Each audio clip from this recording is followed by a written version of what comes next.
Welcome to today's Gold Conversation and Coffee Beans. So before you enjoy your favorite mug of coffee, enjoying that luscious taste that comes with Kenya's coffee, this is how it looks prior. Now, like we always tell you, there's absolutely nowhere we will not go as Kenya's Gold to make sure that we bring you great agricultural stories. And the Gold Conversation of the day is going to be happening right here at Wakulima House, Nairobi Coffee Exchange. The reason as to why we are here, we want to learn a lot more on how far we are when it comes to the implementation of the coffee reforms, all for the betterment of our farmers. Most importantly, we'll also be talking about the direct settlement system, the DSS system of paying our farmers. How does it work? And also, we want to see how we are involving our farmers across the entire value chain. Yani safari yao isiishie pale shambani after they have harvested their cherries. How can we involve them in the buying and the selling and the value addition as well, so that our farmers can make some more money in their pockets? That conversation will be happening with Liz Pandungu, who is the CEO of the Nairobi Coffee Exchange. Come along with me, Nero Smith, our experts of the day.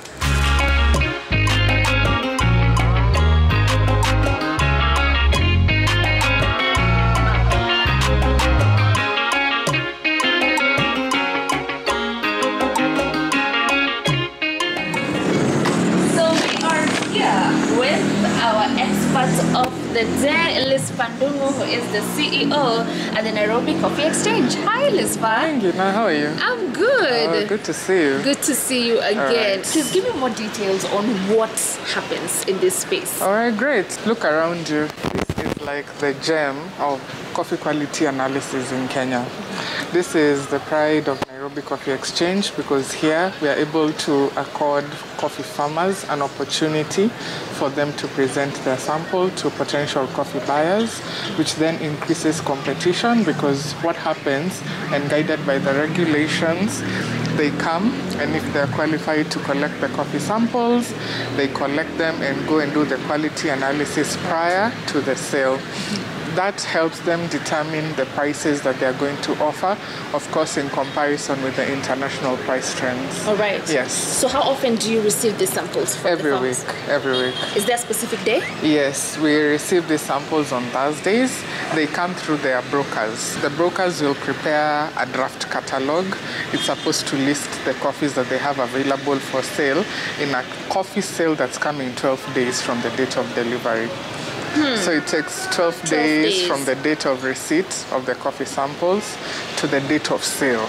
And how do you also make sure, since we're receiving a lot of samples in this space, and to see mix up, to do a gani is a region gani, they're all placed in correct order? How do you achieve that? All right, there is a sequence. It's arranged according to the sale order and the catalogs. All right. You'll find that, for example, this batch most likely is from one catalog, and they follow each other sequentially according to the way they're listed in the catalog, the lot numbers. A lot is 1 unit of sale. Yes. When does this particular sale happen? On which day of the week? And also, who gets to participate in the Nairobi Coffee Exchange? All right, every Tuesday we have an auction, unless it's a public holiday, which then we move it to the next day. And that has been the historical day to the next day. And that has been the historical day for trade at the Nairobi Coffee Exchange. Maybe you may find this interesting. Coffee trading started with auction as the main mode of selling in the 1930s. We're talking about 90 years ago. Right. If you look at the history of this building, you'll find that it's very old. It's almost 100 years old. And this trading floor has been in this location for over almost 90 years. You'll hear people talk about direct sales, which came to complement the auction as a mode of price discovery.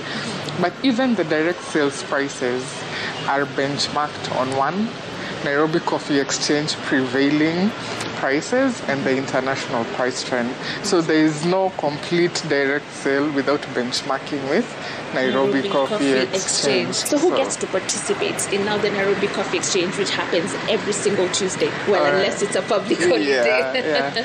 Every Tuesday, we have the brokers who come to offer the coffee for sale on behalf of the coffee growers, and that came with a new regulatory framework. Then we have the coffee buyers who participate and buy the coffee. We also have coffee roasters. Coffee buyers buy remotely. They can be in any part of the world as long as they've met the prerequisite requirements of using the system. That is, they must be licensed by the Agriculture and Food Authority. They must be members who are paid up of the Nairobi Coffee Exchange, and they are regularly paying up their coffee sales proceeds and have no outstanding obligations. So now you've mentioned something as you were explaining, and I want you to just make that very clear for us as we try to understand how it works here at the Nairobi Coffee Exchange. You said we have the brokers who represent the coffee growers, and that's as per the new regulatory framework. How was it before this new framework? Before, we had a person we called a marketing agent. They used to represent the growers.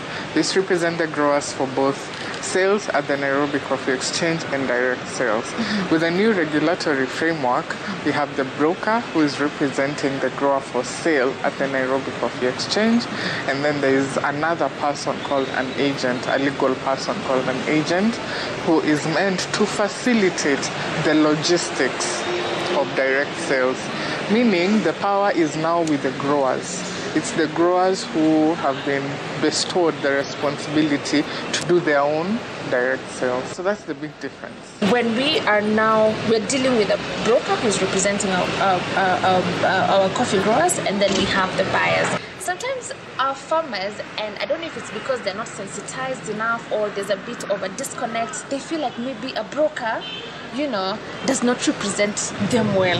Is there need to create a more harmonious relationship between our farmers and those who represent them, so that we do not have that disconnect between these people who are participating in the Nairobi Coffee Exchange? Oh, I find that very interesting, because out of the around 17 licensed brokers, 14 of them are grower outfits, meaning it is the growers themselves who have organized themselves into a company that has been licensed by the Capital Markets Authority to provide brokerage services. So we have 17. Yeah, we have 17. 14 of those are grower affiliated outfits, meaning the power has been given to the growers to be able to be more involved in the value chain. Yes. So I would think that they are more informed, more enlightened about the processes of trading, and they have more ground and power to make decisions about their crop and how it's marketed at the Nairobi Coffee Exchange. This is a public institution. In fact, most often than not, if you came here yesterday, which was a trading day, you will have found a group of farmers which came particularly to see the processes of trade that happen at the Nairobi Coffee Exchange. And they'd come all the way from Meru. And it's very common. It's very common to see farmers. And we actually invite them and welcome them. And we allow them to actually learn, and we train them on the processes of trade at the Nairobi Coffee Exchange. We even do demos about the trading platform that we have for them, so that they have a better understanding of how it all works. Right. Yeah. So I want us to move to the payment system and learn how the DSS is making the lives of our coffee growers more effective. Okay. But very quickly before we do that, and those people who are supposed to participate in the Nairobi Coffee Exchange, they understand if you are a miller, you're not supposed to participate as a buyer. However, there's been a bit of contradiction where we get some people licensed and they play both roles. Okay. How do you get to deal with that, given that we know the law and it's very clear, as a miller, you cannot participate in the coffee exchange? What's the way forward for those who have both licenses? All right, that's a regulatory question.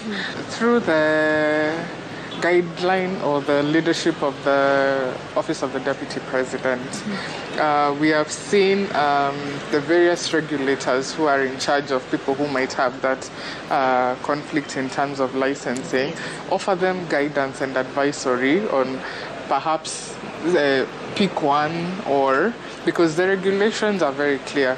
The Crops Coffee General Regulations, I think it's section 11, it clearly stipulates that if you're a coffee buyer, you cannot be a miller, you cannot be a broker, you can't be an agent, and you can't be a warehouse man, neither can you be a roaster. So that is what they are trying to enforce, and of course that falls squarely on the regulators who are regulating those players to ensure that when they are issuing those licenses, they are adhering to that regulation. For us as the Nairobi Coffee Exchange, when you come here as a trade participant, the first thing we'll ask you for is your license. So as long as you're licensed and you have demonstrated to the regulator that you don't have that conflict, will admit you at the Nairobi Coffee Exchange. Yes. So siwezi amka tu leo na niamue nimeingia kwa buyers, nimeenda kununua kahawa ya wakulima. No, you can't. Now let's get into the money part, which is the most interesting part, kwa sababu wakulima wanataka kulipwa vizuri. They want to enjoy their hard-earned money, and we know the value of coffee in the world. Yes. Talk to us about the direct settlement system. It's been in operation for about a year plus now. Yeah. How is that making the lives of our coffee growers better, and also how does it really work as compared to the previous system? The direct settlement system came as a creation of the law from both the Capital Markets Coffee Exchange Regulations 2020 and the Crops Coffee General Regulations 2019. There was the establishment of a direct settlement system to handle coffee sales proceeds. The difference between that and the previous regime was that previously the marketing agents were the ones who were receiving the funds, the coffee sales proceeds. But now there is one settlement account that receives the coffee sales proceeds. And the way the law has stipulated is that this service is provided by a licensed commercial bank that has been approved by has been onboarded by the Nairobi Coffee Exchange. This licensed commercial bank is actually a service provider to the Nairobi Coffee Exchange, or to a coffee exchange. Right. Approved by the Capital Markets Authority with no objection from the Central Bank of Kenya. Right. So there is a rigorous process that goes into a vetting process before you pick which financial institution. Before they are actually fully compliant to provide that service. It's a multi-regulator process. Right. Yeah, to ensure that there is a system that will safeguard the interest and the funds, the money of the coffee farmers. Which are financial institution that we're working with? Yeah, so at the moment we are working with the Cooperative Bank of Kenya. They've been our partner in this journey. The Nairobi Coffee Exchange approved 3 banks. The Cooperative Bank of Kenya was approved by the Capital Markets Authority and also got a letter of no objection from the Central Bank of Kenya. And of course there are regular periodical reviews to ensure that we are working together in that journey. They've been a partner in ensuring that we have implemented the direct settlement system. And how is that working so far for our coffee growers? There was a lot of information asymmetry. People were wondering, what is this new process that has been brought into the coffee value chain? However, I can say that a lot of work and effort has gone into ensuring that we demystify what the direct settlement system is. A lot of information sharing, trainings, capacity building. We even had a session where we went around the country with the Cooperative Bank of Kenya to enable the coffee farmers to understand what we are doing, what is happening. In fact, as it is right now, we've been given a regulatory directive by the Capital Markets Authority, and the Deputy President gave a directive while he was in a meeting at the show in Nyeri about payments directly to farmers. We are looking at how that could change the landscape of the coffee trading process, because this means that coffee farmers will have to receive their funds quicker. We shorten the lead time of waiting for funds, meaning more liquidity in the process. Therefore, they will be more empowered to do the production bit because there is consistent cash flow. Yes, see, the Capital Markets Authority has given us a deadline October 2024, so we are working. Next month. Yeah, we are working with a very short. Period of Yeah, time. but it has to be a consultative process so that we ensure that we accommodate the views of everyone along the value chain to ensure that how we roll this out is in the most efficient and practical way. I'm a firm believer that if something has ever been done somewhere in the world, it is achievable. But we have to, of course, ensure that we take care of the dynamics that are around the coffee trading business in Kenya. But it can be done, It and can it will be done. be Has done. it been done elsewhere? Are you aware of places where? Let's talk about the tea sector in Kenya. KTDA is a very huge conglomerate that pays farmers directly.